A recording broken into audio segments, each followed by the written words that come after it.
James, who's at Trinity Church Wall Street, is really committed to looking at the assets of churches. And James, you and I had a conversation about, oftentimes we look in the Black church as these assets in a transactional nature, that once the congregation has dwindled to a point where it can't sustain itself, we try to sell the property, get the best price we can for it.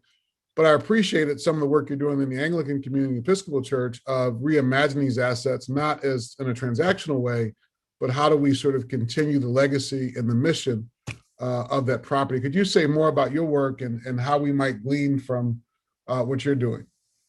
I think it starts with, when you say reimagining church property, we encourage the churches we work with to reimagine their property as an endowment. And in that sense, an endowment that achieves what's often called a double bottom line, which is community impact, but also building sustainable financial capacity. And we encourage them not to sell the land, but to see how you can use the resources that you have. When you talk about real estate, there's often a tendency or a temptation to jump to the transaction. Where's the deal? But we've learned, and we share that the heavy lifting is the upfront work of what we call the mindset shift, which really starts with developing and casting a vision of what that church is called to do in that community. Once you have that, the next step is moving from a mindset of scarcity to a mindset of abundance. And we often refer to the question that God asked Moses when Moses, when confronted with the profundity of his task to go back to Egypt, and his inadequacy for the job. God says, "What is that in your hand?" And Moses looked down, he says, "A staff. This is what I've been using all along to get around."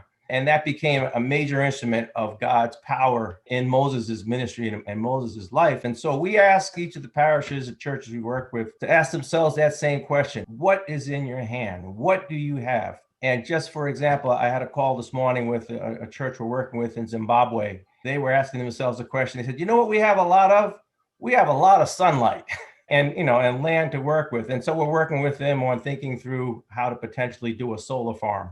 It's a mindset of outreach, of seeing the church as a church without walls, but really the church as being a part of the community and the community as being a part of the church. It's also being willing to embrace the marketplace. Mission through marketplace is what we call it. It's being willing to see that there is an opportunity with the right counsel and the right guidance to be engaged in the marketplace for mission and for income. That kind of work really is a prerequisite to actually getting into the real estate. Once you've done that, then you can start to think about, how do we use what we have? That's the challenge of stewardship, right? How I optimize and maximize what I have of God's property for the purpose that I'm called to. That's the heavy lifting. And that's the work that, often takes years before you actually approach a real estate project. Once you're ready to do a real estate project and impact the community, that process actually is fairly straightforward. There are a number of things that have been done and that are being done. The areas for social impact that we tend to focus on with property include health and wellness,